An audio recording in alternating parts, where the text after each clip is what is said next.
Okay. सो हमने कल यहाँ तक खत्म कर लिया था, ये स्टार्ट किया था। So let us complete it.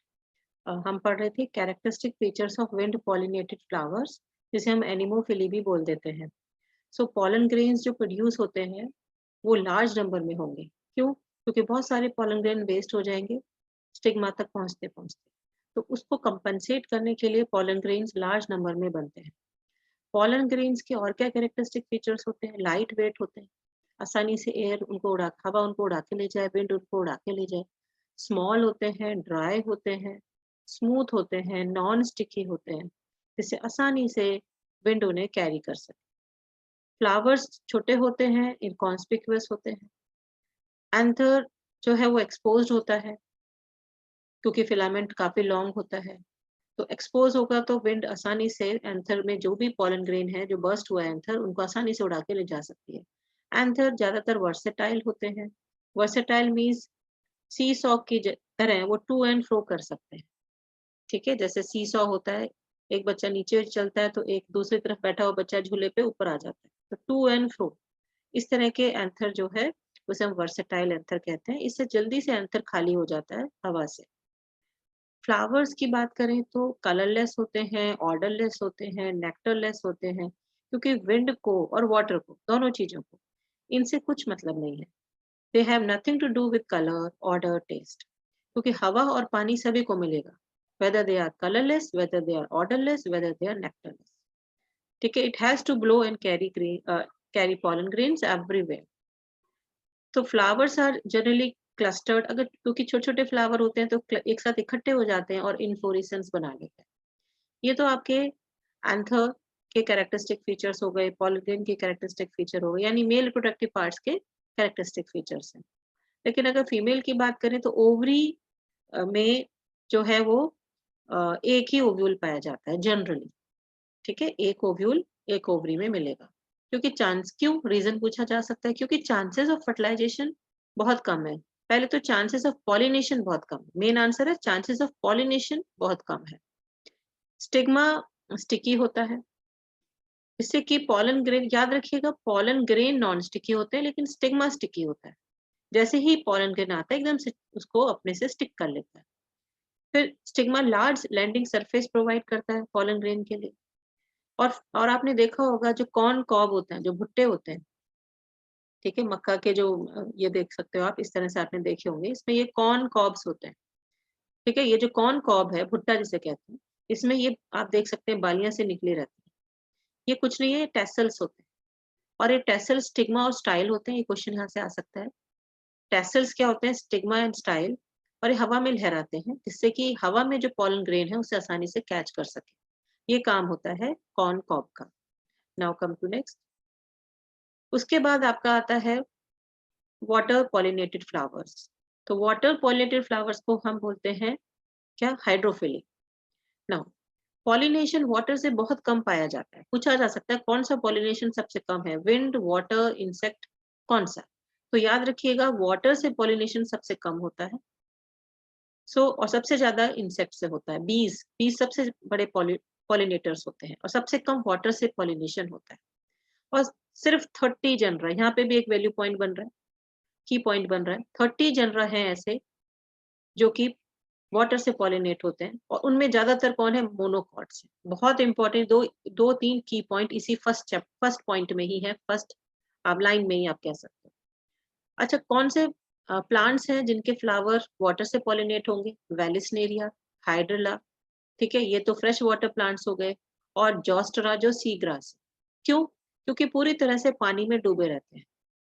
Vallisneria में फीमेल फ्लावर जो है वो, उसमें जो उसकी जो स्टॉक होती है वो रिंग जैसी होती है, इसे आप ऐसे समझेंगे। डायग्राम है यहाँ पर एक आपके एनसीईआरटी में। ठीक है, सो वेलिस्नेरिया जो है वो डायोशियस होता है।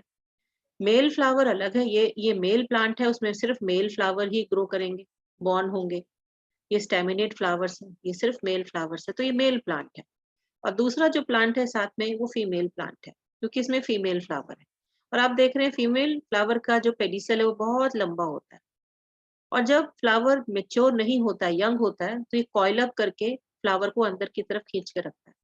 लेकिन जैसे ही फ्लावर मेच्योर हो जाता है, ये जो स्प्रिंग लाइक इसका कह सकते हैं यहाँ पेडिसल है, ये एकदम से अनकॉइल होगा और फ्लावर को वाटर के सरफेस तक पहुंचा देगा at the level of water. जो मेल फ्लावर हैं वो अपने पेरेंट प्लांट से डिटैच हो जाएंगे। याद रखिएगा फीमेल फ्लावर डिटैच नहीं होती है, मेल फ्लावर होता है। और वो उनके 2 टैपल्स तो बोट का काम करते हैं और 1 टैपल 3 टैपल्स होते हैं। 2 बोट का काम करेंगे और 1 पिच्चू का काम करता है, मतलब सेल का काम करता है, ओर का काम करता है, जिससे कि नाव चलती है, वो डंडा सा जो होता है।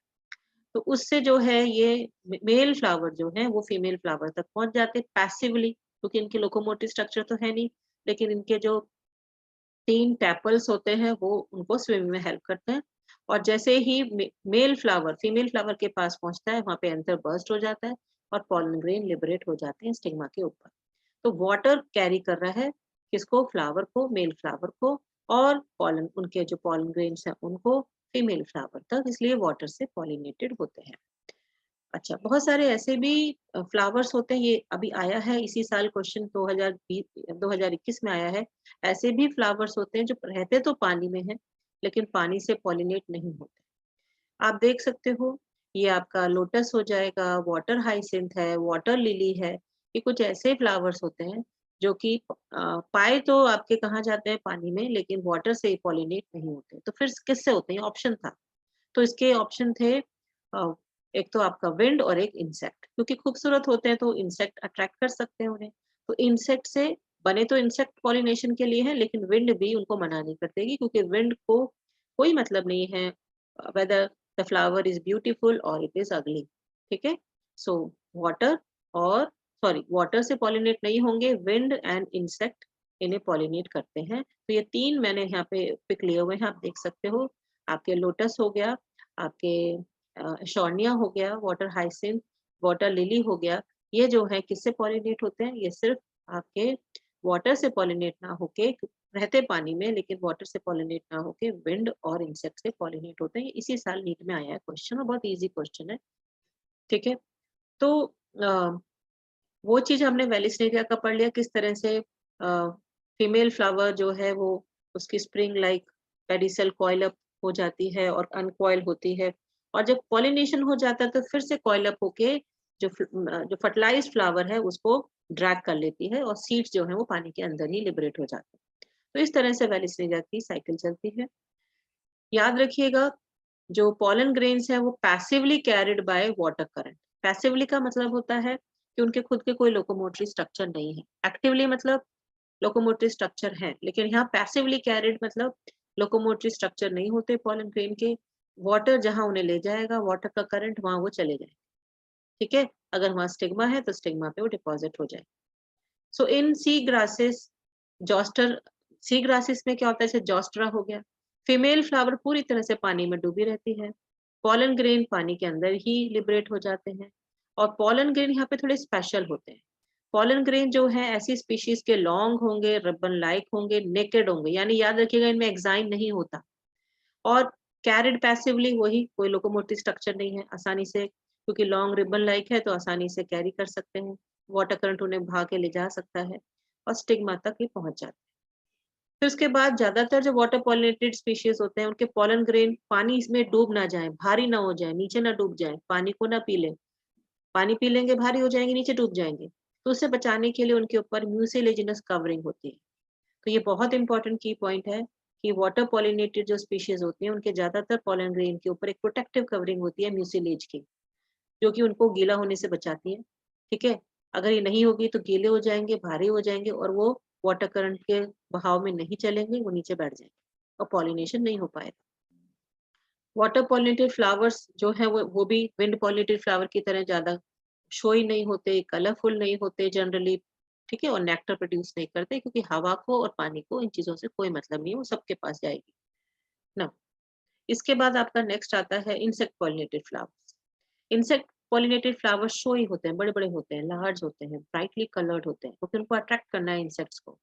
ठीक है, अगर फ्लावर छोटे हैं, क्लस्टर होकर एक लार्ज इन्फ्लोरेसेंस बना लेते हैं, जैसे हेड ऑफ सनफ्लावर।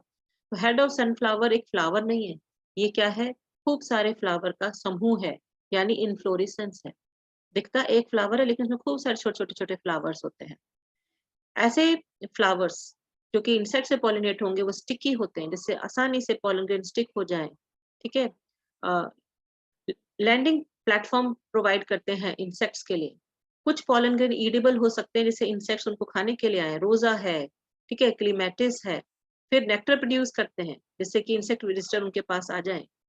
कुछ पॉलन किट भी प्रोड्यूस करते हैं जो आसानी से, पॉलन किट जो है एक स्टिकी लिपिड होता है पॉलन ग्रेन के आसपास, जो कि टैपेटम के सेल सिक्रीट करते हैं और आसानी से पॉलन के आसानी से इस तरह के पॉलन किट्स जो हैं ये आसानी से चिपक जाते हैं किसके ऊपर, इंसेक्ट्स की बॉडी के ऊपर। तो लिपिड की एक लेयर होती है पॉलन ग्रेन्स के ऊपर, तो उसी को हम पॉलन किट कहते हैं। फ्लावर जो है वो कई किस्म के ऑर्डर प्रोड्यूस करते हैं, वो प्लेजेंट हो सकते हैं, खुशबू हो सकती है, जैसे जैस्मिन बहुत खूबसूरत, बहुत खुशबूदार फूल होता है, या फाउल स्मेल भी कर सकते हैं, रफलशिया में बहुत गंदी स्मेल आती है। तो ऑर्डर प्रोड्यूस कर सकते हैं इंसेक्ट्स को अट्रैक्ट करने के लिए।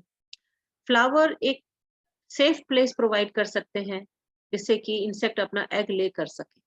ठीक है, इसके दो एग्जाम्पल हो सकते हैं। फ्लावर इतना टॉल हो गया, ठीक है, जैसे टॉलेस्ट फ्लावर जो है वो एमॉर्फोफेलस है। ठीक है, द फ्लावर जो खुद खुद ही फ्लावर 6 फीट है, फिर आप प्लांट की हाइट लगा लीजिए, टोटल हाइट काफी हो जाती है। इससे क्या होता है, जो इंसेक्ट्स होते हैं वो आसानी से अपने एग को ले कर सकते हैं on the top of the flower, जिससे कि उनके एनिमीज, उनके प्रीडेटर्स उनके एग को, इंसेक्ट्स के एग को नुकसान ना पहुंचाए।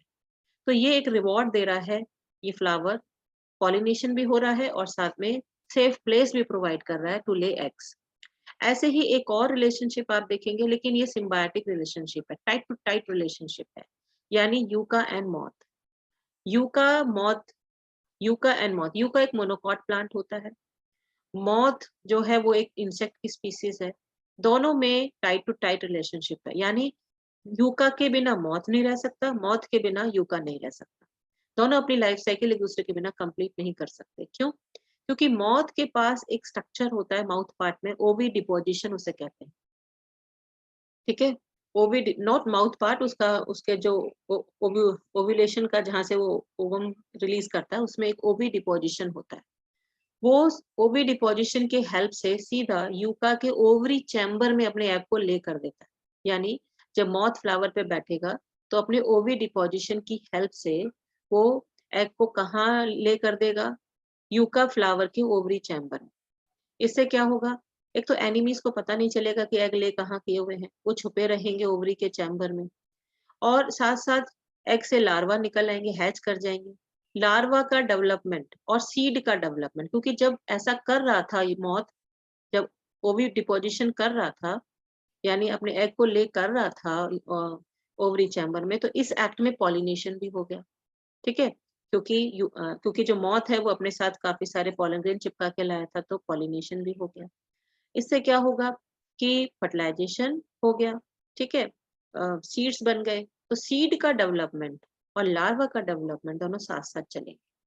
ठीक है, तो यानी एक दूसरे को वो हेल्प करते हैं। ठीक है, क्योंकि moth deposit it's egg in the locule chamber of the ovary, ovary के चैम्बर में उसने एग ले कर दिया, ओवी डिपोजिशन है उसके पास, ओवी डिपॉजिटर है उसकी हेल्प से। ठीक है, इसके बदले में मॉथ ने क्या किया, पॉलिनेट कर दिया फ्लावर को। दोनों अपनी लाइफ साइकिल कंप्लीट कर पा रहे हैं, जिसके बिना वो एक दूसरे की लाइफ साइकिल कंप्लीट नहीं कर सकते थे। So larva of the moth come out of the eggs.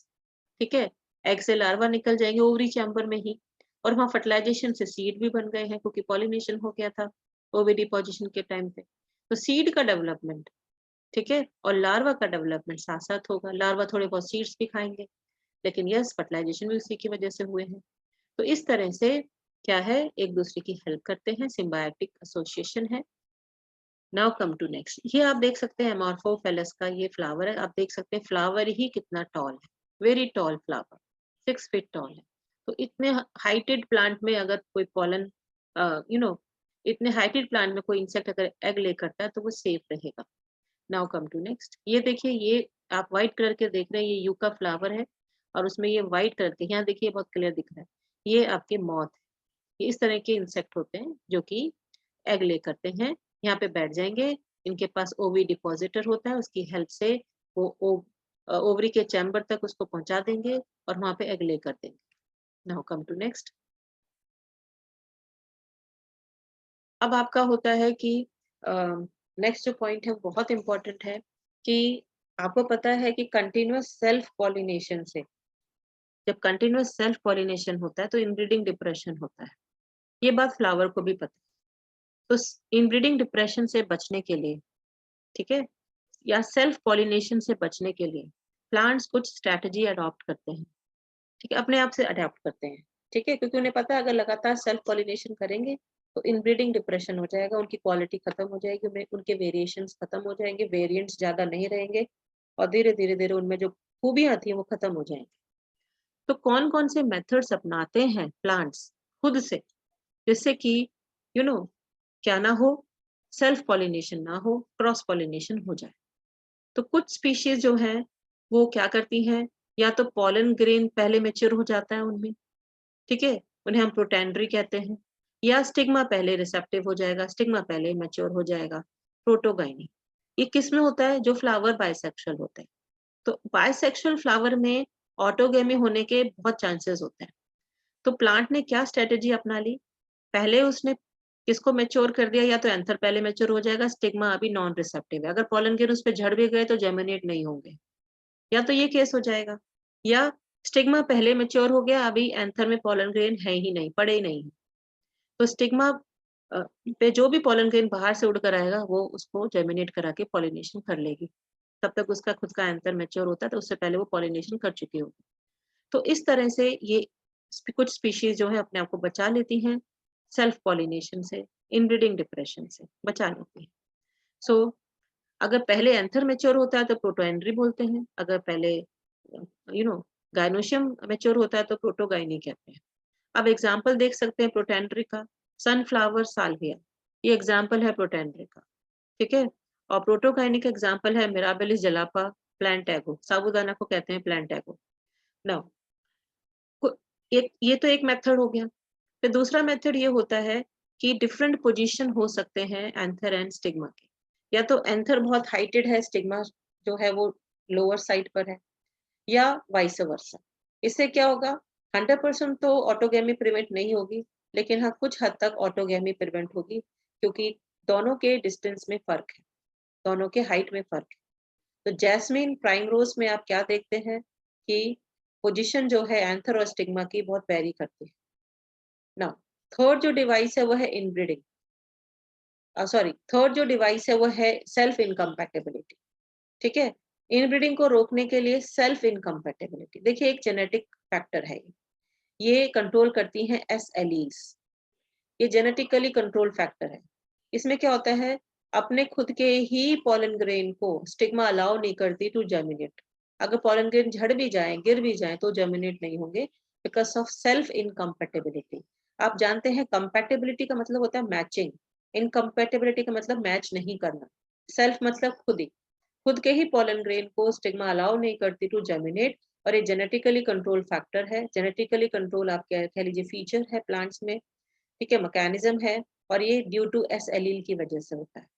इसको फिर से देख सकते हैं इस तरह से, आप ये देखें, ये स्टिग्मा है, इसका जेनेटिक मेकअप है S1 S2, लेकिन ये पॉलन ग्रेन है, पॉलन ग्रेन में S3 है, यहाँ एक ही एलील है क्योंकि ये हैप्लॉइड है, ये हमने दो एलील लिए क्योंकि स्टिग्मा डिप्लॉइड है और पॉलन ग्रेन हैप्लॉइड होता है।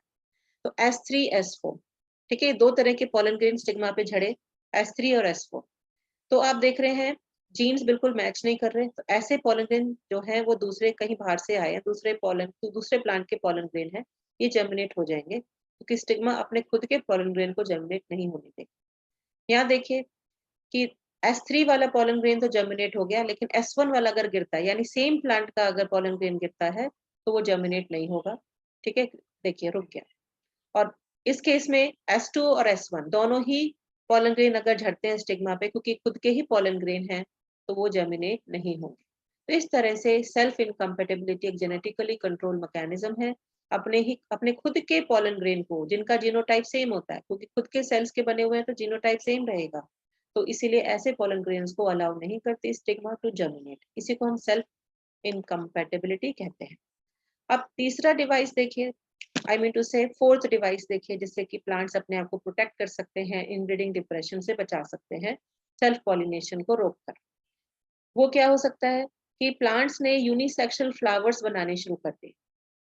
फ्लावर्स ने यूनिसेक्शुअल मतलब प्लांट्स ने यूनिसेक्शुअल फ्लावर्स बनाने शुरू कर दिए। अब ये दो कंडीशन हो सकती है। बहुत इंपॉर्टेंट की पॉइंट है बच्चे, एक क्वेश्चन यहाँ से जरूर आने वाला है इस बार। मोनोशियस मेज हो गया, ठीक है, मेज है, कोकोनट है, क्यूकम्बर है, ठीक है, ये ऐसे प्लांट्स हैं जो मोनोशियस होते हैं, यानी एक ही प्लांट में मेल एंड फीमेल फ्लावर्स हैं, लेकिन अलग अलग है, मेल अलग है, फीमेल फ्लावर अलग है, लेकिन एक ही प्लांट पर बॉर्न हो रहे हैं। तो ऐसे केस में ऑटोगैमी तो रोकी जा सकती है, लेकिन जिएटोनोगैमी नहीं रुकेगी, वो होगी, ठीक है, यानी सेल्फ पॉलिनेशन हो रहा है लेकिन ऑटोगैमी वाला नहीं हो रहा है, जिएटोनोगैमी वाला हो रहा है। तो ये इतना कारगर नहीं है इनब्रीडिंग डिप्रेशन को रोकने के लिए। लेकिन पपाया हो गया, डेट पाम हो गया, इनमें डायोशियस कंडीशन पाई जाती है। इनमें मेल प्लांट अलग है, फीमेल प्लांट अलग है, इनमें कोई चांस ही नहीं है कि सेल्फ पॉलिनेशन हो जाए। ना तो इनमें ऑटोगैमी होगी, ना ही इनमें जिएटोनोगैमी होगी। फॉर श्योर एक क्वेश्चन यहाँ से आना है बेटा, बहुत इंपॉर्टेंट।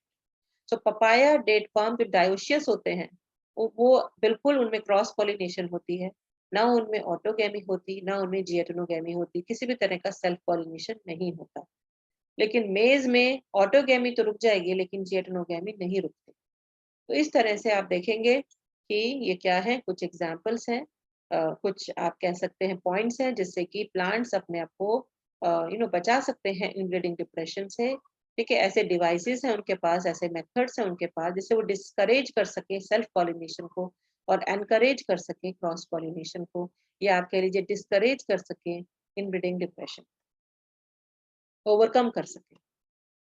ये हेट्रोस्टाइली देख रहे हैं ऑक्सैलिस में, ये क्या है, एंथर। आप स्टिग्मा देखिए कितनी हाइट पर है और एंथर काफी बिलो है। इसमें देखिए ये अपोजिट हो गया, ठीक है, इसमें आप क्या देख रहे हैं कि स्टिग्मा तो बिल्कुल नीचे चला गया और एंथर ऊपर आ गया। तो ये डिफरेंट हाइट हो गए किसके, स्टिग्मा एंड एंथर के। तो ये भी एक कंडीशन हो सकती है इनब्रीडिंग डिप्रेशन को रोकने के लिए।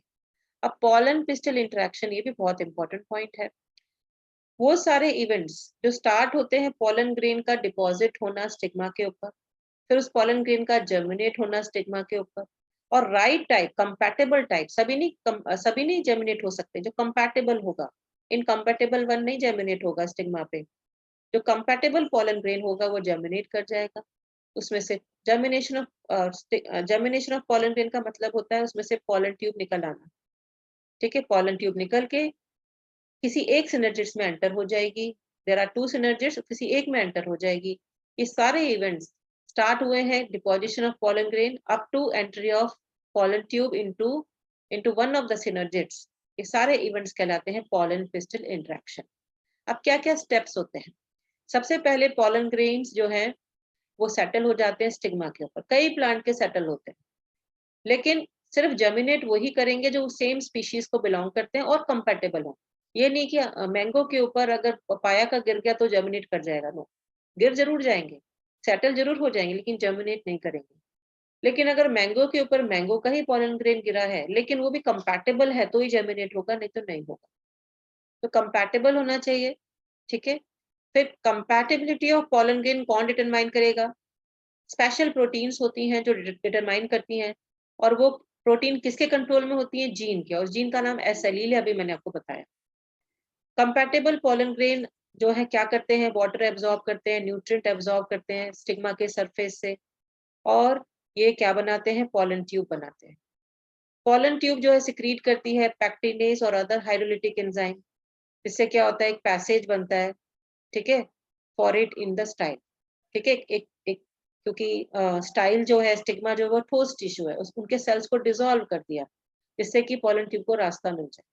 पॉलन ट्यूब ग्रो करती चली जाती है, न्यूट्रिएंट को खाती हुई चलती है, ठीक है। सेल्स जो है जो डिसइंटीग्रेट हो रहे हैं स्टाइल के सेल्स, उनको खाती हुई चल रही है, अब न्यूट्रिएंट एब्जॉर्ब करती चल रही है और लंबी होती चली जा रही है। पॉलन ट्यूब में है क्या? दो मेल गैमीट्स हैं जो कि नॉन मोटाइल है, और एक ट्यूब न्यूक्लियस होता है, ठीक है, और कीमोटैक्टिकली अट्रैक्ट होते हैं ओव्यूल की तरफ, यानी एम्ब्रियोसेक की तरफ। केमिकल कौन सा है जो इन्हें अट्रैक्ट कर रहा है? केमिकल है calcium boron inositol sugar complex, ये वो केमिकल है जो अट्रैक्ट कर रहा है।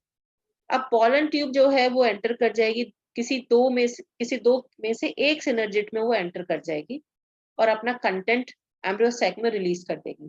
क्या कंटेंट है? 2 मेल गैमीट्स, ठीक है।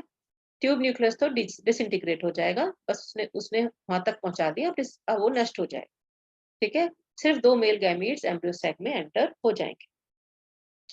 अब entry of pollen tube into one of the synergid कौन गाइड करता है? फिलीफॉर्म एपरेटस, ठीक है। फिलीफॉर्म एपरेटस पॉलन ट्यूब की एंट्री को गाइड करते हैं वन ऑफ द सिनर्जिड। अगर प्लांट ब्रीडर, ये बहुत छुपी हुई सी लाइन है बेटा, फॉर श्योर एक क्वेश्चन यहाँ से आ सकता है। प्लांट ब्रीडर्स को अगर पता हो, नॉलेज हो पॉलन पिस्टल इंटरेक्शन की, तो उनके लिए बड़ा हेल्पफुल है इन manipulating pollen grain even in incompatible cases। अगर कोई इनकम्पेटेबल pollen grain है, वो जर्मिनेट नहीं हो रहा है, तो यानी कि दूसरी स्पीशीज का भी हो सकता है वो जर्मिनेट नहीं हो रहा, तो अगर उन्हें नॉलेज हो जाए pollen pistil इंटरेक्शन की, तो वो दूसरे स्पीशीज के pollen grain को भी स्टिग्मा पे जर्मिनेट कर सकते हैं और एक हाइब्रिड वो ले सकते हैं, ठीक है। अपने हिसाब से वो क्या कर सकते हैं? इलेजिटिमेट क्रॉसिंग करा सकते हैं जो नॉर्मली नहीं हो रही, ठीक है। ओके, तो यानी कि इंटर हाइब्रिडाइजेशन वो करा सकते हैं, इंटर स्पेसिफिक हाइब्रिडाइजेशन वो करा सकते हैं, तो डिफरेंट स्पीशीज के बीच में भी वो क्रॉस करा सकते हैं अगर उन्हें नॉलेज हो जाए। अब है आर्टिफिशियल हाइब्रिडाइजेशन। देखिए, आर्टिफिशियल हाइब्रिडाइजेशन होता क्या है? आर्टिफिशियली हम क्रॉस पॉलिनेशन करेंगे, लेकिन यहाँ क्रॉस पॉलिनेशन जब हम करेंगे तो हम पेरेंट का सिलेक्शन खुद करें। 2 पेरेंट हम लेंगे, और 2 पेरेंट जब हम लेंगे तो उनमें 2 गुड कैरेक्टर्स होने चाहिए अलग अलग। अगर एक प्लांट में टेस्ट अच्छा है उसके सीड का, साइज अच्छा है, फ्लेवर अच्छा है, तो दूसरा प्लांट हम लेंगे कि डिजीज रेजिस्टेंट होना चाहिए। तो 2 गुड कैरेक्टर्स आप एक प्लांट में जब इंट्रोड्यूस करोगे, तो वो जो टेक्निक होती है उसे हम आर्टिफिशियल हाइब्रिडाइजेशन कहते हैं। फॉर श्योर यहाँ से भी एक क्वेश्चन आने वाला है, बहुत इंपॉर्टेंट। सो जब प्लांट ब्रीडर्स को सुपीरियर क्वालिटी बनानी होती है, सुपीरियर वैरायटी बनानी होती है, सुपीरियर वैरायटी वो वैरायटी होती है जो पहली जो वैरायटी एग्जिस्ट करती है उनसे ज्यादा अच्छी हो, तो वो आर्टिफिशियल हाइब्रिडाइजेशन करते हैं। क्या करते हैं इसमें? ये वैसे आपने एनिमल ब्रीडिंग वाले चैप्टर में किया है। कौन कौन से स्टेप्स होते हैं? सबसे पहले आप पेरेंट्स का सिलेक्शन करते हैं। आप 2 पेरेंट्स लेंगे, ठीक है। पहले तो जर्म प्लाज्म कलेक्शन होगा, जितनी भी वैरायटीज हैं वो आपके सामने आनी चाहिए, सीड के फॉर्म में, पॉलन ग्रेन के फॉर्म में, या एज अ होल प्लांट के फॉर्म में, और उसमें से बेस्ट को आप सेलेक्ट करेंगे, ठीक है। फिर उसके बाद सिलेक्शन इस तरह का होना चाहिए कि 2 अलग अलग ट्रेड्स, गुड ट्रेड्स हों। ये नहीं कि एक में टेस्ट अच्छा आ रहा था दूसरे में भी टेस्ट अच्छा आ रहा है, नो। एक टेस्टी हो, दूसरा डिजीज रेजिस्टेंसी। फिर सबसे पहले अगर सिलेक्शन ऑफ पेरेंट्स हो गया, फिर अगर फ्लावर बाइसेक्सुअल है तो उसे यूनिसेक्सुअल कर दो। क्या करके? एंथर को रिमूव करके। तो इमैस्कुलेशन कर दीजिए। इमैस्कुलेशन में क्या है? एंथर को हम रिमूव कर देते हैं बिफोर मैच्योरिटी, बट कंडीशन में, जिससे कोई चांस ही ना रहे सेल्फ पॉलिनेशन का, क्योंकि हम क्रॉस पॉलिनेशन करना चाहते हैं, अपने डिजायर पॉलन ग्रेन को डस्ट करना चाहते हैं। जैसे ही इमैस्कुलेशन किया, हम बैगिंग कर देंगे। याद रखिएगा, यूनिसेक्सुअल फ्लावर में हमें इमैस्कुलेशन नहीं करना होता, लेकिन बैगिंग हमें दोनों तरह के फ्लावर्स में करनी होती है, इमैस्कुलेट भी और फीमेल फ्लावर में, दोनों में हमें क्या करनी होती है? बैगिंग करनी होती है। जो इमैस्कुलेट फ्लावर है वो अपने आप में यूनिसेक्सुअल हो गया और वो भी पिस्टिलेट हो गया है। तो बैगिंग हम दोनों में करेंगे, लेकिन इमैस्कुलेशन सिर्फ बाइसेक्सुअल फ्लावर में करेंगे, यूनिसेक्सुअल में हम नहीं करेंगे। बैगिंग हो गई। बैगिंग क्यों करते हैं? जिससे कि हम तो अपने हिसाब से पॉलन ग्रेन को डस्ट करना चाहते हैं, डिपॉजिट करना चाहते हैं, पॉलन ग्रेन को स्टिग्मा पे, कहीं और पॉलन ग्रेन, दूसरा कोई पॉलन ग्रेन ना गिर जाए स्टिग्मा के ऊपर, सेलेक्टेड प्लांट के स्टिग्मा के ऊपर, इमैस्कुलेटेड फ्लावर के स्टिग्मा के ऊपर। तो हम क्या करेंगे? बैगिंग कर देते हैं, बटर पेपर से उसको बंद कर देते हैं, ठीक है। कॉटन क्लॉथ से या पेपर से, बटर पेपर से उसको बांध देते हैं। जैसे ही फ्लावर मेच्योर होता है, ठीक है, जो पिस्टिलेट फ्लावर है मेच्योर होता है, तो बैग हटाते हैं और डिजायर्ड पॉलन ग्रेन की डस्टिंग कर देते हैं। फिर उसके बाद फिर से रीबैगिंग, फिर से बैग लगा देते हैं, जिससे फिर से ही हमने तो पॉलन ग्रेन डस्ट कर दिया, लेकिन हवा में कोई और पॉलन ग्रेन हुआ, कहीं वो ना बैठ जाए, उससे पहले हमने उसको क्या कर दिया? फिर से बैगिंग कर दिया। फिर पॉलिनेशन तो हो गया, फिर फर्टिलाइजेशन होगा, फिर सीड्स आएंगे, सीड को आप सो करके देख लीजिए और देखिए क्या पेरेंट्स के कैरेक्टर्स आ रहे हैं तो उस प्लांट को सेलेक्ट कर लीजिए, ठीक है, और उसकी क्या करिए, सेल्फिंग करिए, जिससे कि जो जीन्स है वो होमोजाइगस कंडीशन में आ जाए, ठीक है, और एज अ कल्टीवर उसे लॉन्च कर दीजिए। तो इस तरह से ये जो है आर्टिफिशियल हाइब्रिडाइजेशन के स्टेप्स होते हैं। अब आता है नेक्स्ट इंपॉर्टेंट टॉपिक, बहुत इंपॉर्टेंट है, डबल फर्टिलाइजेशन। डबल फर्टिलाइजेशन का क्या मतलब होता है? देखिए आपको पता है पॉलन ट्यूब में दो न्यूक्लियाई होते हैं, दो मेल गैमेट होते हैं, एक ट्यूब न्यूक्लियस होता है, दो मेल गैमेट होते हैं। ये दो मेल गैमेट एक पॉलन ट्यूब में होंगे और एक पॉलन ट्यूब एक ही ओव्यूल को फ्यूज करती है, यानी एक ओव्यूल को फर्टिलाइज करने के लिए एक ही पॉलन ट्यूब चाहिए।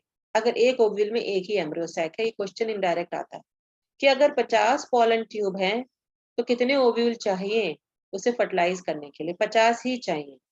क्यों 50 ओव्यूल चाहिए, 100 नहीं चाहिए? क्योंकि क्वेश्चन में आपको घुमा सकते हैं कि एक पॉलन ट्यूब में दो मेल गैमीट हैं, तो बताइए 50 पॉलन ट्यूब कितने कितने ओव्यूल को फर्टिलाइज करेगा? तो 50 पॉलन ट्यूब्स या 50 पॉलन ग्रेन्स 50 ओव्यूल को ही क्या करेंगे, पॉलिनेट करेंगे, आई मीन टू से फर्टिलाइज करेंगे, ठीक है, ना कि 100 को, ठीक है। तो ये ध्यान रखिए, इस तरह से पूछ सकते हैं, इनडायरेक्ट क्वेश्चन है। सो डबल फर्टिलाइजेशन में दो स्टेप्स आते हैं, एक होता है सिनगैमी, एक होता है ट्रिपल फ्यूजन। अब आपने अभी पढ़ा पॉलन क्रिस्टल इंटरेक्शन में क्या हुआ, फिलीफॉर्म एपरेटस ने गाइड किया, पॉलन ट्यूब की एंट्री करा ली किसी एक सिनर्जिड में और सारा पॉलन ट्यूब का कंटेंट एम्ब्रियो सैक में लिबरेट हो गया। कंटेंट में क्या था, दो मेल गैमिट्स थे।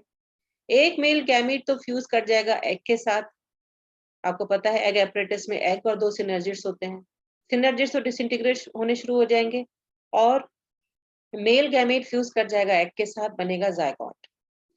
फिर दो पोलर न्यूक्लियाई थे सेंट्रल सेल में, वो मेल गैमेट से फ्यूज होने से पहले खुद आपस में फ्यूज हो जाएंगी और एक सेकेंडरी न्यूक्लियस बन जाएगा जो डिप्लॉयड होता है।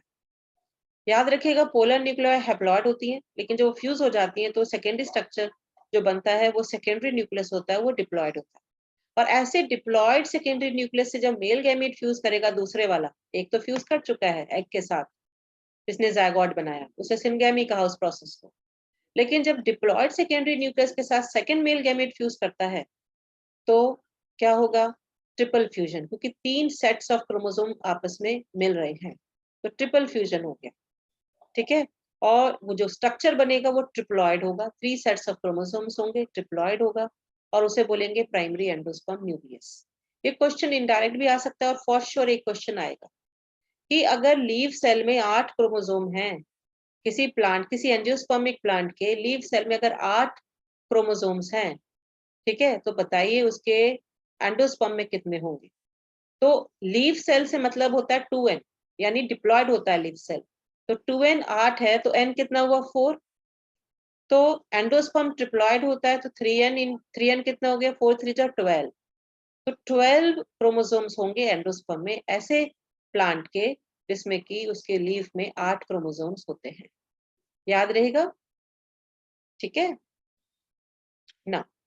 Since to type of fusion हुई है, सिंगैमी और ट्रिपल फ्यूजन, इसलिए इसको हम कहते हैं डबल फर्टिलाइजेशन। और ये कहाँ होती है, एम्ब्रियो सैक में होती है। पूछा जा सकता है डबल फर्टिलाइजेशन का साइट क्या है? डबल फर्टिलाइजेशन का साइट है एम्ब्रियो सैक। सेंट्रल सेल जो है आफ्टर ट्रिपल फ्यूजन जो है वो प्राइमरी एंडोस्पर्म बन गया और बाद में एंडोस्पर्म बन जाएगा और जायगोट एम्ब्रियो में कन्वर्ट हो जाएगा। अब आप ये देख सकते हो, ये डायग्रामेटिक रिप्रेजेंटेशन है, ये पॉलन ट्यूब है, इसमें दो मेल गैमीट है, आगे ट्यूब न्यूक्लियस चल रहा है और कैसे ये एंटर हो रहा है, दो सिनर्जिड्स में से किसी एक में एंटर होगा। ये देखिए ये पॉलन ट्यूब एंटर होना शुरू हो गया, ये देखिए दो में से किसी एक सिनर्जिड्स में पॉलन ट्यूब एंटर हो चुका है। अब क्या होगा, दो मेल गैमेट लिबरेट हो गए, एक मेल गैमेट फ्यूज करेगा जायगोट के साथ, दूसरा फ्यूज करेगा पोलर सेकेंडरी न्यूक्लियस के साथ और बन जाएगा एंडोस्पर्म, ये बन जाएगा जायगोट। सिनगैमी से बनेगा जायगोट और ट्रिपल फ्यूजन से बनेगा एंडोस्पर्म। तो इस तरह से ये डबल फर्टिलाइजेशन होता है, सिनगैमी प्लस ट्रिपल फ्यूजन। क्यों होता है? क्योंकि पॉलन ट्यूब में दो मेल गैमेट होते हैं और दोनों फर्टिलाइज होते हैं। अब आप देखिए ये जो स्ट्रक्चर दिखाया हुआ है ये आपका डायकॉट एम्ब्रियो का स्ट्रक्चर, ठीक है। सबसे पहले तो आप ये देखेंगे कि अभी तो इसमें डायकॉट एम्ब्रियो बना नहीं है, लेकिन आप देखिए कि ये आपका फर्टिलाइज्ड एम्ब्रियो सैक है। फर्टिलाइज्ड एम्ब्रियो सैक में अगर लेबलिंग पूछी जाती है तो ध्यान रखिएगा, आप डीजनरेटिंग सिनर्जिड्स लिखेंगे, डीजनरेटिंग एंटीबॉडल्स लिखेंगे, क्योंकि फर्टिलाइजेशन के बाद ये चीजें डीजनरेट कर जाती हैं, खत्म हो जाती हैं, नष्ट हो जाती है। जायगॉट जो है ये क्या हो जाएगा, एग से जायगॉट बन गया है और प्राइमरी एंडोस्पर्म सेल बन गया ये सेंट्रल सेल, और आपका आपका पोलर न्यूक्लियाई कन्वर्ट हो गया प्राइमरी एंडोस्पर्म न्यूक्लियस में जो ट्रिप्लॉइड होता है, ठीक है। तो यानी एंडोस्पर्म और उसका न्यूक्लियस ट्रिप्लॉइड हो गया, ठीक है। तो इस तरह से ये आपका फर्टिलाइज्ड एम्ब्रियो सैक का स्ट्रक्चर है ना। अब कौन कौन से स्टेज होते हैं डायकॉट के एम्ब्रियो के डेवलपमेंट में? सबसे पहले जायगॉट होता है, फिर प्रो एम्ब्रियो बनता है, फिर ग्लोबुलर एम्ब्रियो बनता है, फिर हार्ट शेप एम्ब्रियो बनता है और फिर एम्ब्रियो मैच्योर हो जाता है। अब आप देखेंगे सीक्वेंस में सारे स्टेप्स, ये देखें। सबसे पहले क्या होगा, जायगॉट होगा, ठीक है। जायगॉट अनइक्वल डिवीजन करेगा बेसल सेल और सस्पेंसर सेल, ऊपर वाला सस्पेंसर सेल है और नीचे वाला बेसल सेल है, ठीक है। इन्होंने क्या किया है, अपोजिट कर दिया है, नो प्रॉब्लम। ऊपर वाला टर्मिनल सेल्स है, टर्मिनल सेल है यानी कि एक जायगोट 2 सेल में डिवाइड हुआ है और प्लेन ऑफ डिवीजन जो है वो हॉरिजॉन्टल है, ध्यान देखिएगा, ऐसे ऐसे डिवाइड हुए हैं 2 सेल, हॉरिजॉन्टल हुए हैं। ऊपर वाला टर्मिनल सेल है, इसे एम्ब्रियोनल सेल भी बोलते हैं, इसी से पूरा एम्ब्रियो बनेगा, याद रखिएगा। नीचे वाला जो सेल है वो बेसल सस्पेंसर सेल होता है, क्या बोलते हैं इसे, बेसल सस्पेंसर सेल, बीएससी से याद करिए, बीएससी बेसल सस्पेंसर सेल, और इसी से बनते हैं क्या, सस्पेंसर। सस्पेंसर लगातार डिवाइड होता चला जाएगा और एक लंबा सा एक, ये देखिए ये आपका कैसे डिवाइड हो रहा है, हॉरिजॉन्टली डिवाइड होता चला जा रहा है, होता चला जा रहा है, एक लंबा, आप देख रहे हैं ये लंबा सा सस्पेंसर बन गया, ठीक है, ओके। और सस्पेंसर का जो लास्ट वाला सेल होता है उसे हॉस्टोरिया कहते हैं, आप देख सकते हो ये सस्पेंसर है, इसमें 8 से 9 टायर होंगे और ये हॉस्टोरिया है लास्ट वाला सेल, लास्ट वाला जो सेल है सस्पेंसर का उसे हॉस्टोरिया कहते हैं। क्या काम है इसका, ये देखिए ये जो डेवलपमेंट है एम्ब्रियो का, ये एम्ब्रियो सैक में हो रहा है ना। फीमेल गेमेटोफाइट को ही हमने बाद में क्या बोला, एम्ब्रियो सैक, क्योंकि इसमें एम्ब्रियो का डेवलपमेंट होगा। तो ये सारा जितना भी डेवलपमेंट है ये एम्ब्रियो सैक में हो रहा है। तो एम्ब्रियो सैक की वॉल से अटैच कराता है हॉस्टोरिया, हॉस्टोरिया यानी हॉस्टोरिया से एम्ब्रियो सैक की वॉल से अटैच हो गया एम्ब्रियो, और सस्पेंसर क्या करेगा, एम्ब्रियो को पुश करेगा कहाँ की तरफ, एंडोस्पर्म की तरफ, क्योंकि एम्ब्रियो तो आपका माइक्रोपाइलर एंड में है और सेंट्रल सेल से जो एंडोस्पर्म बना है वो सेंटर में है, तो एम्ब्रियो को पुश करना है कहाँ की तरफ, एंडोस्पर्म की तरफ। तो कौन पुश करेगा, सस्पेंसर, ठीक है। और ये एम्ब्रियो हो गया, ये अभी 4 सेल है, फिर और सेल बनेंगे, फिर 16 सेल हो गया, ये ग्लोबुलर एम्ब्रियो हो गया, क्योंकि ग्लोब शेप है, देखिए ग्लोब शेप हो गया। उसके बाद ये हार्ट शेप हो जाएगा, ठीक है। ये जो सेल है जो कि सस्पेंसर और आपके हार्ट शेप के बीच में ये वाला जो सेल है ये कहलाएगा हाइपोफाइसिस, ठीक है, ये हार्ट शेप है। और फिर आ जाएगा टॉर्पीडो स्टेज, आप देख रहे हैं 2 कॉटलिडन आ गए, टॉर्पीडो मतलब बहुत एकदम से बड़ा सा हो जाएगा, बहुत जल्दी ग्रो कर जाएगा, ये 2 कॉटलिडन हो जाएंगे, ठीक है। यहाँ पे प्लूम्यूल होगा, ठीक है, यहाँ रेडिकल होगा जो रूट मेरिस्टम देगा, रूट सिस्टम यहाँ से आएगा, प्लूम्यूल से शूट सिस्टम आएगा, और इस तरह से एम्ब्रियो मैच्योर हो गया है। तो कौन कौन सी स्टेज हुई, जायगॉट है, 2 सेल स्टेज है, फिर 4 सेल स्टेज है, फिर 8 सेल स्टेज है। अभी आप लोगे तो 4 ही दिख रहे हैं, 4 पीछे हैं, ये 4 आगे हैं एम्ब्रियो के सेल और 4 पीछे हैं, ठीक है। तो 4 4 8 हो गए, फिर 16 सेल स्टेज हो गया, इसे ग्लोबुलर कह देते हैं। फिर आगे और डिवीजन होंगे, हार्ट शेप हो जाएगा, यहाँ से डिप्रेशन होगा तो हार्ट शेप हो जाएगा, और फिर एकदम से ग्रो कर जाएगा टॉर्पीडो स्टेज में, ठीक है, एबनॉर्मल ग्रोथ हो जाएगी। टॉर्पीडो एक राक्षस होता है उसी के नाम पे, बहुत एकदम से बड़ा हो जाता है वो राक्षस, इसलिए उसको बोलते हैं torpedo stage. Now come to next, अब ये थोड़ा और डिटेल है, ये जायगॉट है, ये माइक्रोपाइलर एंड है, ये चैलेजल एंड। माइक्रोपाइलर एंड की तरफ सस्पेंसर सेल कटेगा और चैलेजल एंड की तरफ एम्ब्रियोनल सेल कटेगा, यानी टर्मिनल सेल। एम्ब्रियोनल सेल थोड़ा छोटा है सस्पेंसर के मुकाबले, सस्पेंसर हॉरिजॉन्टली डिवाइड करेगा, एक लंबा सा सस्पेंसर बन जाएगा, आप देखिए लंबा सा सस्पेंसर बन गया, जिसका टॉप मोस्ट जो सेल है वो हॉस्टोरिया है, और हॉस्टोरिया क्या करेगा, एम्ब्रियो सैक की वॉल से इस एम्ब्रियो को अटैच करा देगा। यानी ये जो एम्ब्रियो है ये एम्ब्रियो सैक की वॉल से अटैच्ड है, किसकी हेल्प से? पोस्टोरियल सेल की हेल्प से। अब इसके बाद आप देखते हैं ये आपका जो है कई तरह के डिविजन्स होंगे, ठीक है। पहले सबसे पहला जो है ट्रांसवर्स वॉल हुआ था, अनइक्वल सेल बने थे, एक लार्ज हो गया था बेसल सेल जो था वो लार्ज हो गया था, ठीक है। और जो लार्ज था वो बेसल सेल था जिसका सस्पेंसर बनेगा, फिर चैलेजल एंड की तरफ टर्मिनल सेल था, एम्ब्रियोनल सेल था वो छोटा था, फिर सस्पेंसर सेल कई ट्रांसवर्स डिवीजन से 7 to 8 टायर का सस्पेंसर बना देगा, ठीक है। उसके बाद फिर कई तरह के और डिविजन्स होंगे, वर्टिकल होंगे, 2 वर्टिकल डिवीजन होंगे, ठीक है। एक ट्रांसवर्स डिवीजन होगा। जब 2 वर्टिकल डिवीजन हो गए तो 4 सेल स्टेज बनेगा। जब ट्रांसवर्स डिवीजन होंगे तो 8 सेल बन जाएंगे, ठीक है। ऑक्टेंट स्टेज उसे बोलते हैं, ठीक है। तो ये आपका ऑक्टेंट स्टेज दिखाया हुआ है। इसमें पेरिक्लाइनल डिवीजन हुआ है parallel to the cell wall, ठीक है। और इस तरह से ये आप देख रहे हैं 2 टायर में जो है डिवाइड हो गए, एक टायर ये है अंदर की तरफ और एक टायर बाहर है। जो टर्मिनल टायर है उसे हम एपीबेसल बोलते हैं, ठीक है। जो चैलेजल एंड की तरफ है वो 2 कॉटलिडन बनाएगा, ठीक है। 2 कॉटलिडन और प्लूम्यूल बनाएगा। लेकिन जो बेसल टायर है, जो नीचे की तरफ वाला टायर है, एक टायर ऊपर वाला है, एक टायर नीचे वाला है। तो कौन सा वाला टायर? देखिए 2 टायर है, एक टायर ये हो गया, एक टायर ये हो गया, ठीक है। तो आपका कौन सा वाला जो टर्मिनल टायर है चैलेजल एंड की तरफ, कहाँ है चैलेजल एंड? ये टर्मिनल टायर है नीचे वाला, ठीक है। ये तो बनाएंगे क्या?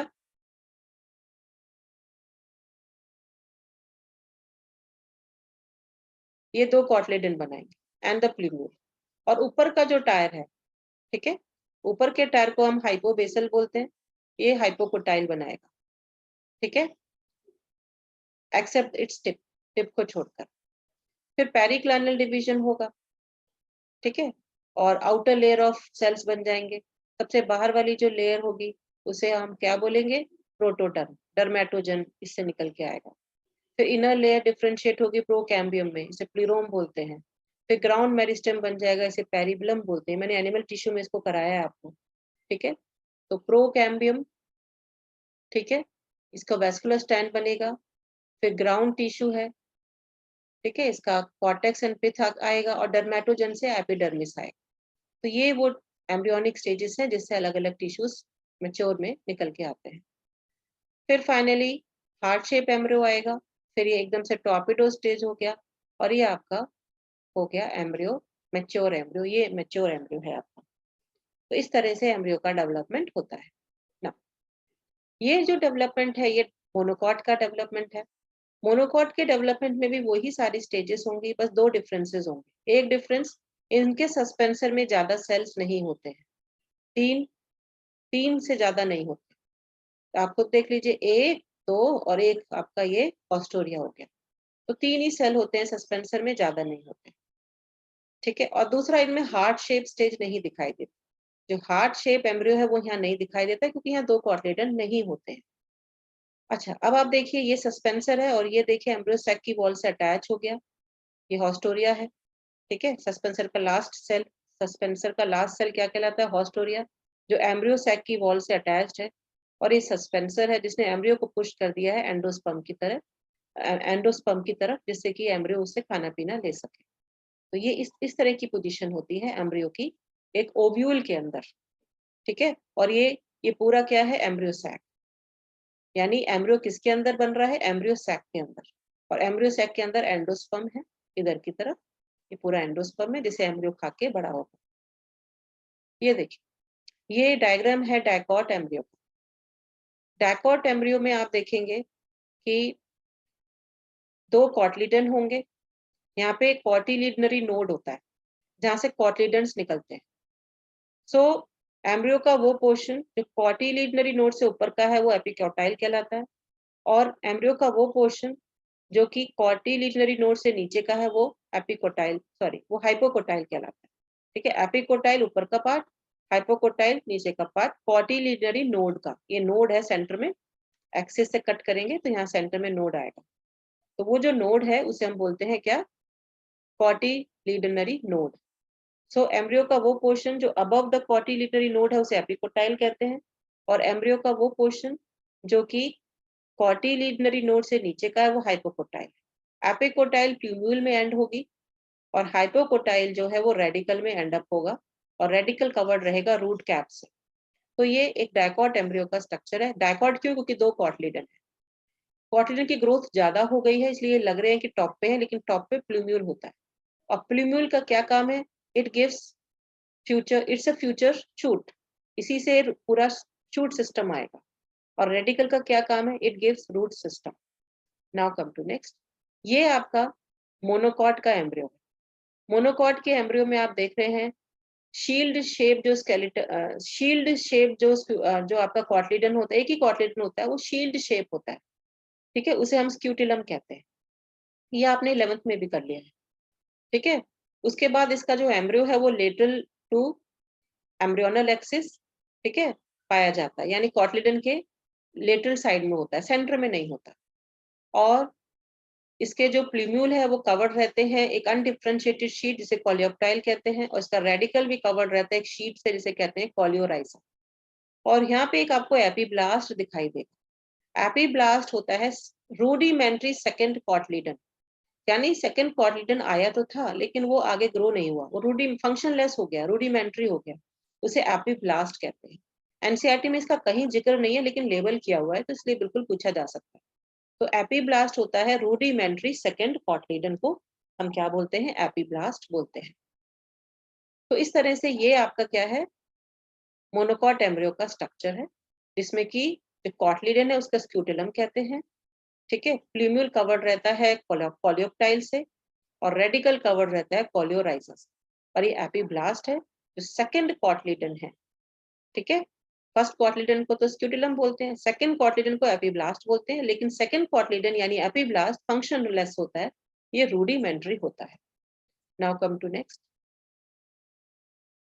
अब देखिए पोस्ट फर्टिलाइजेशन इवेंट्स क्या होंगे, क्या होगा ओवरी का, ओवरी के पार्ट्स का आफ्टर फर्टिलाइजेशन। ओवरी वॉल का तो फ्रूट वॉल बन जाएगा यानी पेरिकार्प। पेरिकार्प वेल डिफरेंशिएटेड हो सकता है, एपिकार्प, मेसोकार्प और एंडोकार्प, जैसे कि मैंगो में आपने देखा था। मैंगो में आपने 11th में पढ़ा था, बाहर वाली कवरिंग जो थी जो हम नहीं खाते हैं वो एपिकार्प है। मेसोकार्प हम मैंगो का खाते हैं, और एंडोकार्प होता है गुठली के ऊपर, सीड के ऊपर जो टफ कवरिंग होती है वो एंडोकार्प होता है। ओव्यूल सीड में कन्वर्ट हो जाएगा। ओव्यूल का जो फ्यूनिकल है वो सीड स्टॉक में कन्वर्ट हो जाएगा। हाइलम स्कार जैसा दिखाई देगा, हाइलम सीड में दिखाई देगा। माइक्रोपाइल भी रहेगी। ओव्यूल की माइक्रोपाइल का फंक्शन अलग है, सीड के माइक्रोपाइल का फंक्शन अलग है, याद रखिएगा। क्योंकि ओव्यूल के माइक्रोपाइल का फंक्शन है वहां से पॉलन ट्यूब एंटर हुआ था, लेकिन सीड के माइक्रोपाइल का फंक्शन है कि सीड के माइक्रोपाइल से वाटर, मिनरल्स और डिजोल्व ऑक्सीजन एंटर करते हैं जिससे सीड जर्मिनेट हो जाए। इंटेगुमेंट्स का क्या होगा? इंटेगुमेंट सीड कोट में कन्वर्ट हो जाएंगे। आउटर इंटेगुमेंट टेस्टा में, इनर इंटेगुमेंट टेगमेंट में। न्यूसेलस जनरली डिजनरेट कर जाता है, लेकिन कुछ सीड्स में परसिस्ट कर जाता है, उसे हम पेरिस्पर्म बोलते हैं, जैसे ब्लैक पेपर, ठीक है। ब्लैक पेपर में न्यूसेलस परसिस्ट करता है, ठहर जाता है, रह जाता है, रुक जाता है, सारा नष्ट नहीं होता, थोड़ा सा सीड में बच जाता है। और beet, black pepper and beet, इनमें देखने को मिलता है। बहुत इंपॉर्टेंट है, वेरी इंपॉर्टेंट। पेरिस्पर्म किस किस में मिलेगा? ब्लैक पेपर एंड बीट में।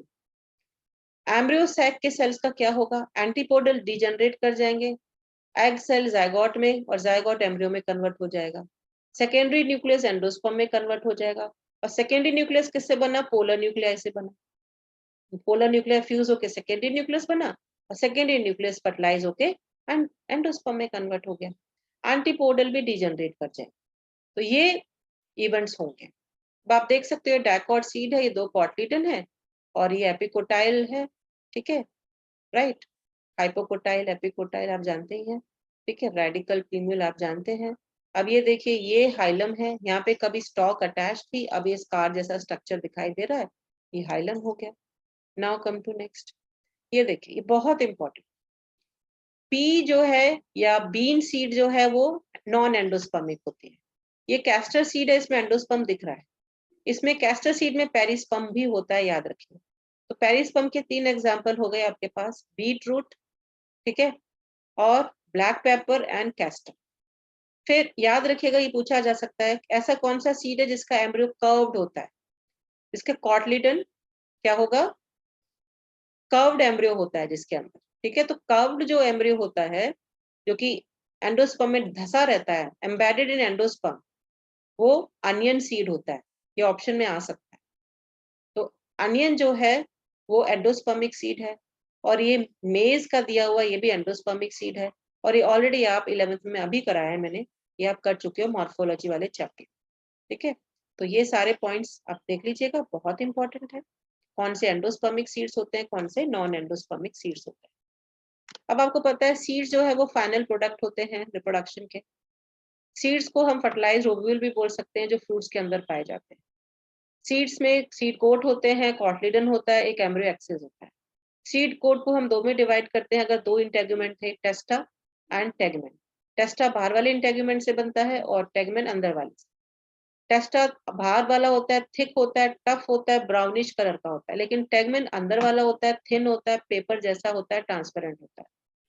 मैच्योर जो सीड्स होते हैं वो एल्ब्यूमिनस हो सकते हैं या नॉन एल्ब्यूमिनस हो सकते हैं। एल्ब्यूमिन प्रोटीन होती है, अगर वो है सीड्स के अंदर, बच गई है, एम्ब्रियो ने सारी कंज्यूम नहीं करी, तो ऐसे सीड्स कहलाएंगे एल्ब्यूमिनस, या ऐसे सीड्स कहलाते हैं एंडोस्पर्मिक सीड्स, यानी उनमें एंडोस्पर्म बच गया, सारा एम्ब्रियो ने नहीं खाया।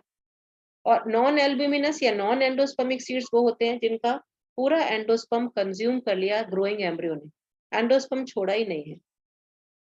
एल्ब्यूमिनस सीड्स एंडोस्पर्म को बचा के रखते हैं, कंप्लीटली कंज्यूम नहीं करते, उनका एम्ब्रियो पूरा एंडोस्पर्म कंज्यूम नहीं करता। वीट, सारे मोनोकॉट के सीड एंडोस्पर्मिक होते हैं, सिर्फ किसको छोड़ के, ऑर्किड्स को छोड़ के। तो वीट है, मेज है, barley, castor, coconut, sunflower, sunflower तो डाइकॉट है, लेकिन इनके सबके सीड्स क्या होते हैं, एल्ब्यूमिनस होते हैं। कैस्टर भी डाइकॉट है, याद रखिएगा ना।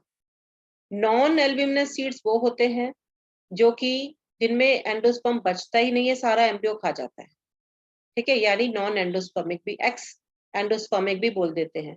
ज्यादातर डाइकॉट के सीड्स क्या होते हैं, एक्स एल्ब्यूमिनस होते हैं या नॉन एंडोस्पर्मिक होते हैं। पी हो गया, ग्राम हो गया, बीन है, ग्राउंडनट है, ठीक है।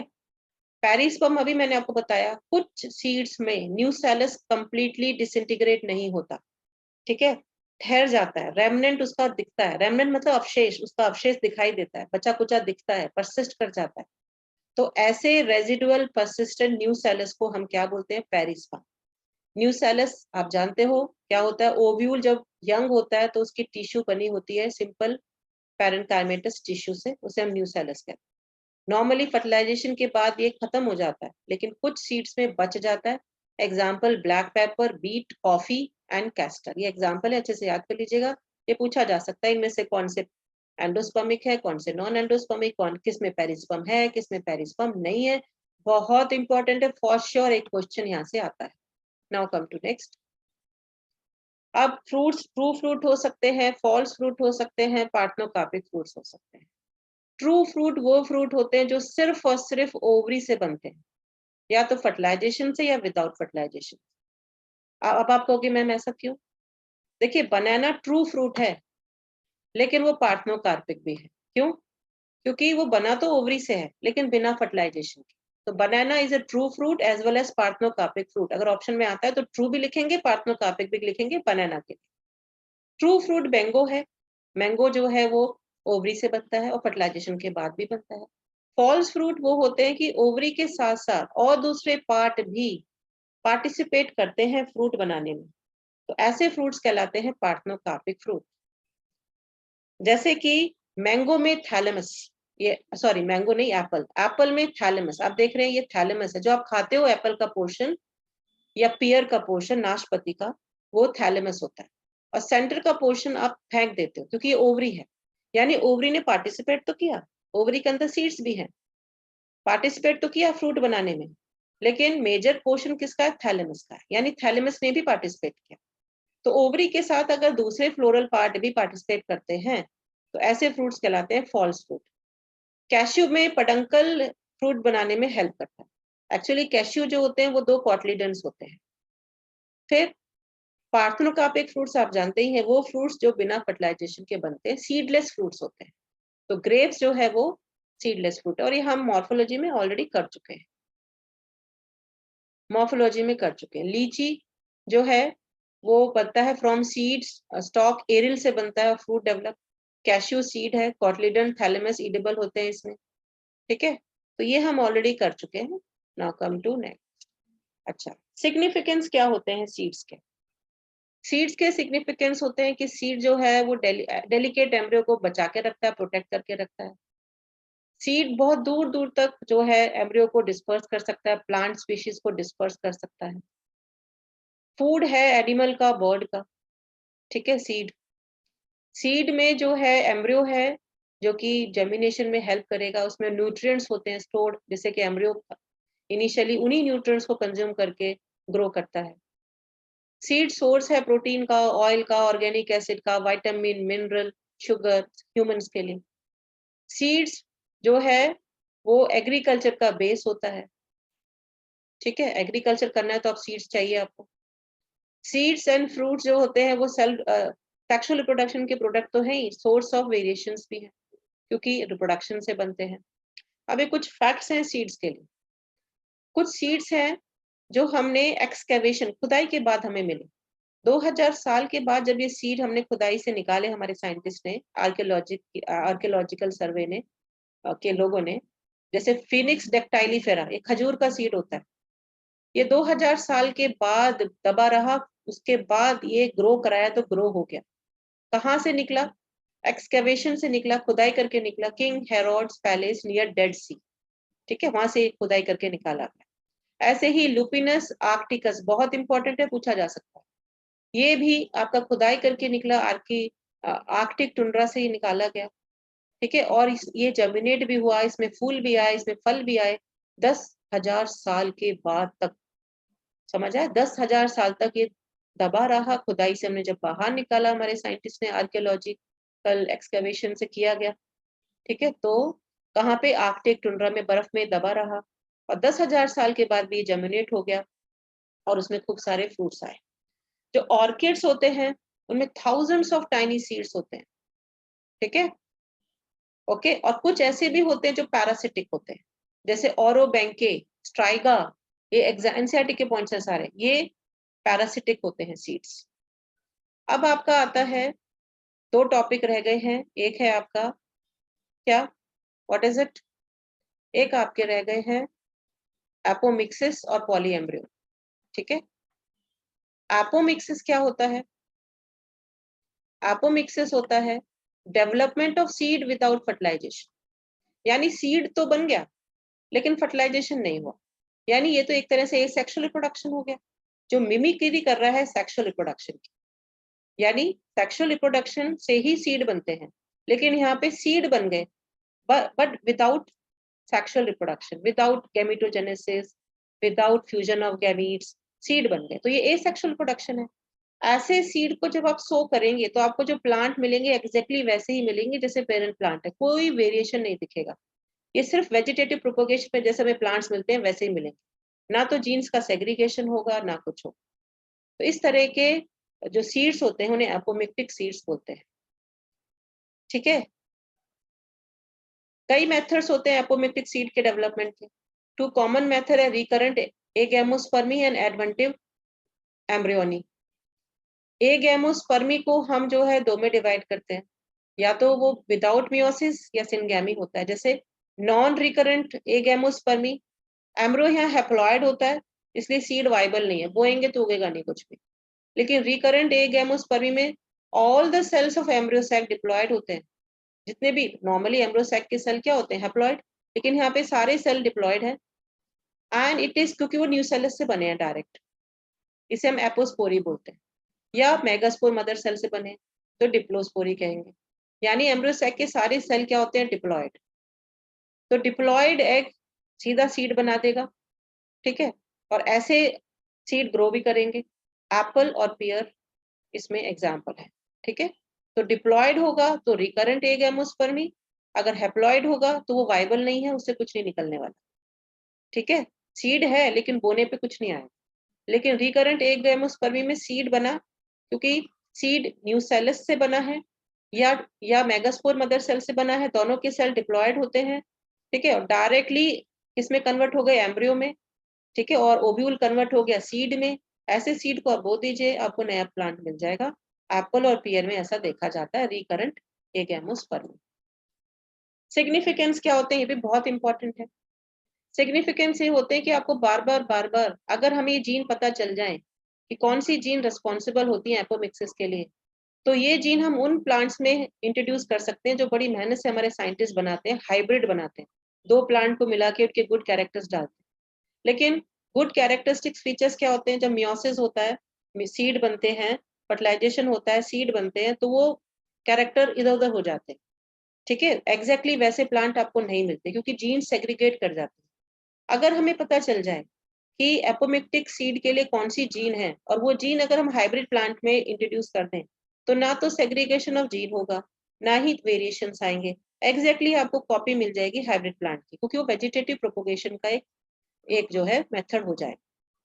फिर जब हम हाइब्रिड सीड बनाते हैं हर साल, तो बहुत कॉस्टलियर होता है, तो क्यों ना हम जीन को इंट्रोड्यूस कर दें हाइब्रिड सीड में, जिससे कि बार बार हर साल आपको हाइब्रिड सीड बनाने नहीं पड़ेंगे और हमारे फार्मर्स को भी बार हाइब्रिड सीड खरीदने नहीं पड़ेंगे, तो दोनों का फायदा होगा, ठीक है। तो इस तरह से जो है हम जो, और फिर जो एम्ब्रियो बनते हैं एपोमिक्सिस से, वो इन्फेक्शन से फ्री भी होते हैं, ठीक है। तो ये सब चीजें एक सिग्निफिकेंस है किसका, एपोमिक्सिस का। अब पॉली एम्ब्रियोनी क्या होती है, लास्ट टॉपिक है आपका इस चैप्टर का। Occurrence of more than one embryo in a seed, अगर सीड में एक से ज्यादा एम्ब्रियो होते हैं तो वो कहलाता है पॉली एम्ब्रियो। याद रखिएगा, सीड के अंदर एक से ज्यादा एम्ब्रियो, जैसे नॉर्मली एक सीड में एक ही एम्ब्रियो होता है क्योंकि एक ही एम्ब्रियो सैक होता है, लेकिन अगर कई बार न्यूसेलस के सेल एक से ज्यादा सेल स्पेशल हो जाते हैं, मेगास्पोर मदर सेल बन जाते हैं और एक से ज्यादा एम्ब्रियो सैक बन जाते हैं, तो पॉली एम्ब्रियोनी कहलाती है। एक से ज्यादा एम्ब्रियो अगर पाए जाते हैं, कई तरह की हो सकती है, जैसे जिम्नोस्पर्म में जो पॉली एम्ब्रियोनी होती है, वो जो एक ही एम्ब्रियो था वो क्लीव कर गया, वो टुकड़े टुकड़े हो गया और उससे फिर खूब सारे एम्ब्रियो बन गए, तो वो क्लीवेज पॉली एम्ब्रियोनी कहलाती है, ठीक है। तो इस तरह से ये सारा डिटेल है नहीं सिलेबस में आपके, बस पॉली एम्ब्रियोनी का मतलब है occurrence of more than one embryo in a seed.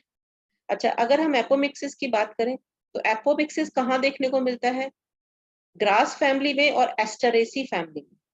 Grass family and Asteraceae important है। तो ये चैप्टर आपका खत्म हो गया, ठीक है। ऐसे ही मैं कल आपको भेज दूंगी इसका ह्यूमन रिप्रोडक्शन का, और आपका सिलेबस खत्म हो जाएगा।